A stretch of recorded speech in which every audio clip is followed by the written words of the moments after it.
You already know how to move your pawns, your rooks, and now we are going to talk about moving your knight. So Yisor, can you explain to us how do you move your knight? Sure. A knight moves in an L shape. So a knight could move in an L shape like this or the other way. And it can also move like an L shape down here. And if it's in this spot, you can move it like here.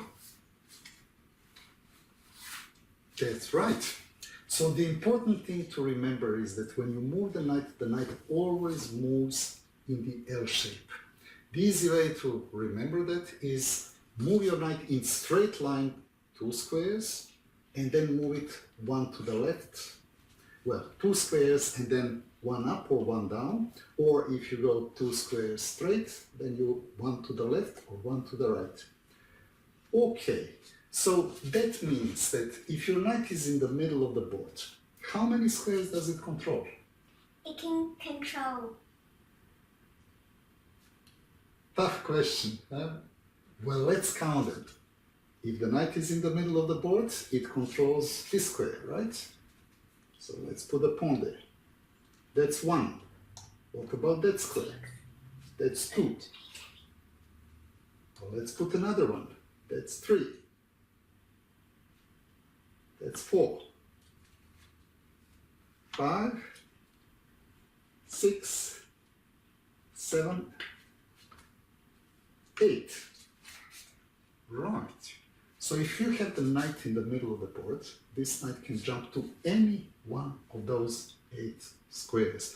And how many moves would it take if it were only white to move to take all of those pawns? Let's find out. Okay, so first we take this pawn, which is that pawn. Okay, that's one and move. we can't get this one because it isn't in L shape already. So we have to go back here. Very good. That's and 2 take moves. This one. That's 3 moves. And then we continuously go into the middle. 4 moves. And then take it again. 5 moves. And as we go on, we take more pieces. And so we go back in the middle 6 again. moves. Take another pawn. 7 moves. Go back. Let me help you with it. 8 moves. And take it in. 9 moves. Go back out. 10 moves. And then you take this one. 11. And then this one. 12. 13. And finally, 14. this move. And 15. So as you can see, by going back and forth, back and forth, back and forth, you can pick up all of those pawns. Yisor, can you tell me, would this knight be better positioned in the middle of the board or at the side of the board?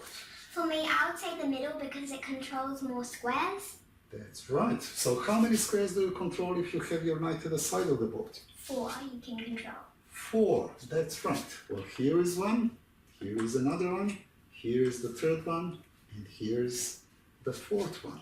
When you have your knight in the middle of the board, you control 8 squares, but here at the edge of the board, only 4. So generally, when you play the game, you should try to maximize the activity of that knight and move it towards the center of the board. What about the corner? Now, how many squares do you control from there? 2. You can only control 2. That's right. Well, here is one, and here is the second one. So if your knight is over there, in one of the corner squares, would it be a good place for the knight? Not really, because it's not very active, and you need an active knight to help you in the game. Okay, that's right. Another thing to remember is that with other pieces, if there is something in between, you cannot jump over any of your men or any of your opponent's men. But when it comes to knights, well, they always jump in the L shape, and there is nothing to stop them, which means that if black has 3 pawns here and 1 pawn over there, and let's just remove the rest, those pawns are not preventing this knight from jumping from here to there. So even though those pawns seem to be in the way, the knight would jump from here right over those 3 pawns to capture this 1 pawn. That is something that only knights can do. And this is how the knights move.